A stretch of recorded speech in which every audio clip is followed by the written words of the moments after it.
am in Waterford City, County of Waterford, and I'm here at where the Methodist Church is right here. Now that church is built, I guess, in 1885.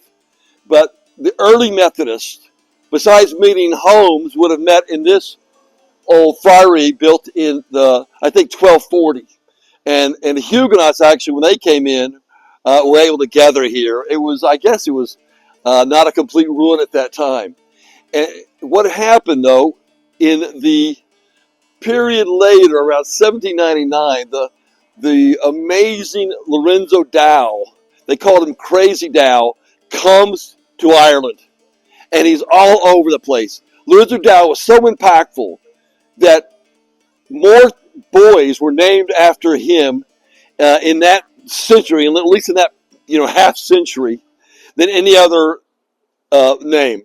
Lorenzo Dow. You go back, you find all these Lorenzo Dow, because he was a crazy preacher that went all over the place in America.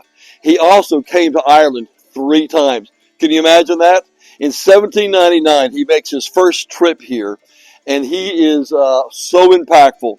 He comes here to Waterford, which I would say was probably his most impactful place on that first trip. He goes to Cork, and they don't want anything to do with him. But here in Waterford, the Methodists embrace him. The Methodist pastor, of course, this is still the time Methodism, Anglicanism is very, there's a great overlap. There's a connection there. And but here, I believe, was the place that they would have gathered, had some meetings besides the house meetings, which would have been obviously more active. And later, the Methodists built a church here, and there's another building behind, which may have been the building. But according to what the records I found, this is where they would have been meeting at that point. Lorenzo Dow was, they call him Crazy Dow because he was a bit of a madman.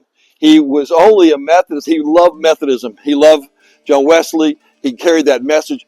But he was such a maverick that they kind of let him run off on his own, and he was not really part of their official Methodism over time. He was a few years, but he would travel, drove thousands of people. He grew his hair long, didn't really wash. His clothes are ragged. That was part of his image, almost a John the Baptist type feel. But he comes to Ireland. He had such a burden to preach Christ throughout this land. He's in all these little towns, constantly traveling. And Lorenzo was a phenomenal evangelist.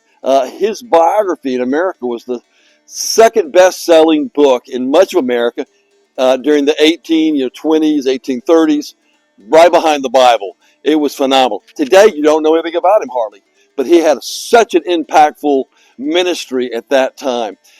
Crazy Dow, Lorenzo Dow, fascinating man. If you get a chance, check him out in the history books. Google him, see what you can find. God bless you.